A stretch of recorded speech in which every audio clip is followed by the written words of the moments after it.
Hello guys, আসসালামু আলাইকুম। তো গাইস, আজকে সকালে চলে এলাম কবুতর খামারে। এসে আমার প্রথম দিয়ে মুরগির বাচ্চাগুলো বের করে নিব, কারণ গাইস আমাদের সকালে কাজ এইটাই।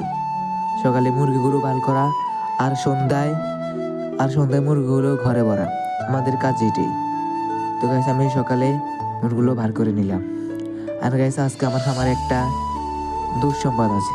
সেটা হলো, আমাদের এখানে যে খাঁচাটা রয়েছে বড়, এর মধ্যে কিছু মুরগির বাচ্চা আছে।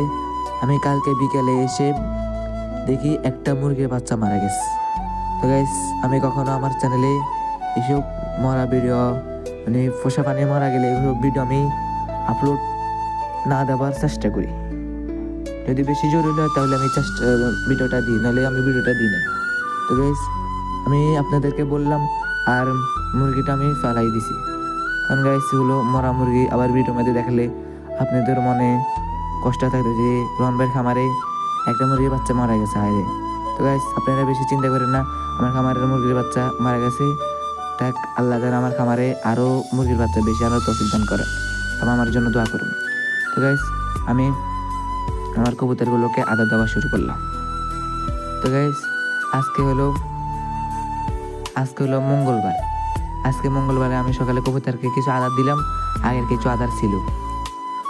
আমার কবুতর এখানে মেলাগুলো রয়েছে। কবুতরগুলো মাশাল্লাহ দিলে ডিম বাচ্চা করে। এখন আমার খামারের বাচ্চা আছে। তো guys, সেটা আমি আমার টঙ্গিগুলো একটু ময়লা হয়ে গেছে, সেটা আমি পরিষ্কার করে আপনাদেরকে দেখাবো। Guys, আমি সামনে রমজান আসতেছে, আমি ভিডিও ইউটিউবে কম আপলোড দিই, কারণ গাইস আমার সময় থাকে না। শুধু আমি এখানে কিছু কাজ করি, যেমন কি শাকসবজি, আরও বিভিন্ন কাজ করি। শুধু আপনাদেরকে আমার খামারের কবুতরের ভিডিওগুলো আপলোড দিই। আপনারা যদি বলেন যে ভিডিওগুলো আপলোড দাও, তাহলে আমি ওগুলো আপলোড দিব। শুধু আমার খামারের কবুতরের ভিডিও আপলোড দিই। আর যদি আপনারা দেখেন যে আপনাদের নর কবুতরটা মাদিকে এইভাবে বাসার ভিতরে ঢুকায়, তাহলে মনে করবেন যে আপনার ঘরে সুসংবাদ আসতে চলেছে। মানে যে সময় কবুতর মাদিটা ডিম পাবে, তার কয়েকদিন আগ থেকে নর কবুতর তাকে শাসনে রাখে। তো সেখানে রয়েছে এক জোড়া কবুতর বাংলা, এখানে রয়েছে লাল সিরাজি এক জোড়া বাচ্চা, এখানে রয়েছে কালো সিরাজি এক জোড়া বাচ্চা। তো আমার খামারে এবার 6 জোড়া বাচ্চা আছে। আর যে কবুতরটা আপনি দেখালাম যে শাসন করে, তাদের এখানে একটা বাচ্চা আছে। বাচ্চা রেখে তারা আবার ডিম পালনের প্ল্যানিং করতেছে। তো গাইস, এটি হলো আমাদের মুরগির খাঁচাটা। আর এখানে রয়েছে আমার কিছু ড্রাগন গাছের চারা। অনেকে বলেন যে ভাই, আপনি খামার থেকে মুরগিগুলো বার করে কোথায় রাখেন? আমি খামার থেকে মুরগিগুলো বার করে রাখি এখানে, বা ওইখানেও রাখতে পারি। মানে আমাদের ছাদে রাখি, ছাদ থেকে নিচে নামে না। কারণ গাইস, নিচে একটা অসুখ চলতেছে, সেজন্য আমরা নিচে নামাই না। তো গাইস, হলো আমাদের কৃষি গাছ, ড্রাগন গাছ।